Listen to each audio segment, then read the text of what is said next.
یاد دادم چجوری اسکین برای خودتون تو مایکرافت بدراک بسازین. اول باید اون برنامه رو نصب کنین. اسم برنامه اسکین ادیت 3D. بعد اولی که وارد میشین اسکینتون معمولی استیفه.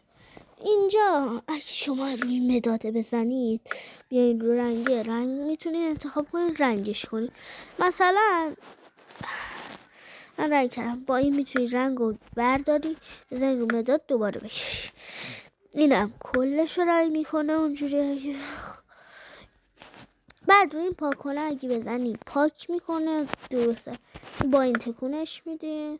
خب ولی اگه بزنید دوباره استیف میشه. بزنید روی میتونید برای خودتون. اینجا خودش طرحهای پیشنهادی داده. من این طرح رو برمی‌دارم. طرحهای پیشنهادی داده اینا. حالا من خودم قبلا برای خودم با این اسکین ساختم. هم اسکین خودم برم میزنیم روی این تابلوه.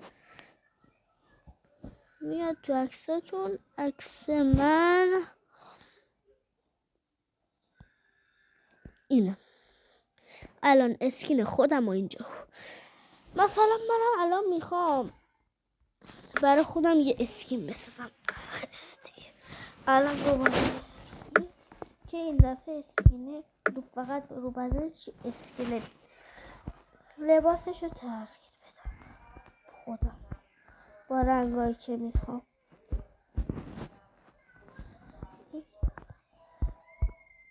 خب من دارم همینجوری یه چیزی میسازم. شما هر چیزی که بخواید میتونید بسازید. من لباسش رو یه رنگی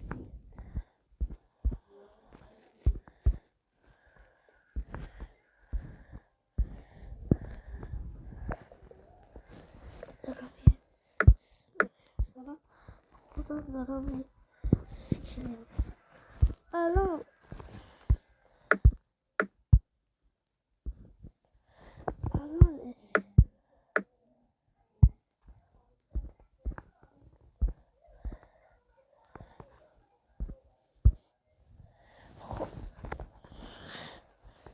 الان من چون من برش یک گردن بندی کشیدم.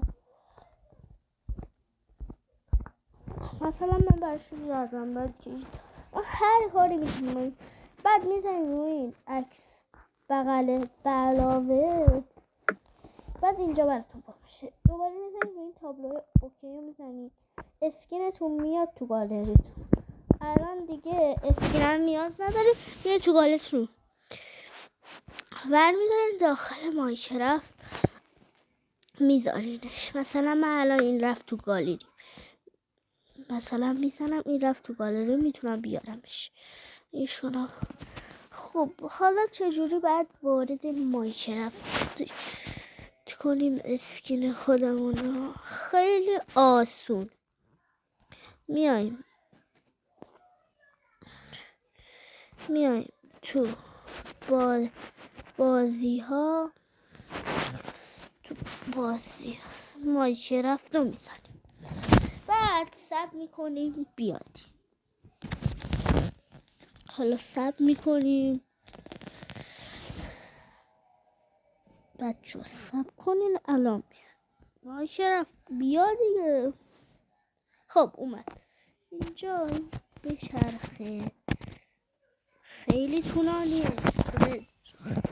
خب این میچرخه. اومد.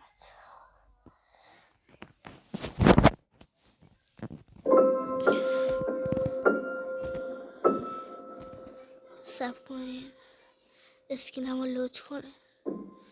وقتی اینجا پانستی وقتی اسکینتون رو این گوشه لود کرد و برای من رو لود کرد میاد توی اینجا. میایم روی اسکینی که مثلا خواهیم درست میدم ایرور داده. میایم روی اسکینی این سبزه رو میزنید. عکسه گیره ها داره. خب اینو اینجا براتون میچرخه. شاید نتشون بهتر باشه.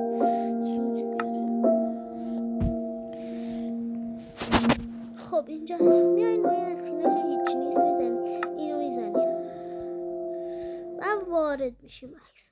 حالا من این اسکینی که الان ساختم میخوام وارد کنم، میزنم روش، بعد اینجا دوباره باید بچرخه ولی این دفعه زودتر میاره چرخه. خوب ما اینو میزنیم الان بچه اینا شده. بعد میخوایم اسکینمون رو برگردونیم به همون بعد دوباره همینو بزنیم بچرخه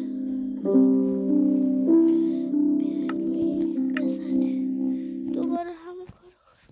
دفعه میخوایم بزنیم دوباره رو اسکین قبلی میزنیم. خب اینجا براتون دوباره لودینگ میاد، بعد این میچرخه و اینو میزنم بیرون. اسکین شد. ممنون که این ویدیو رو دیدین. خداحافظ. لایک و ساب یادتون نره.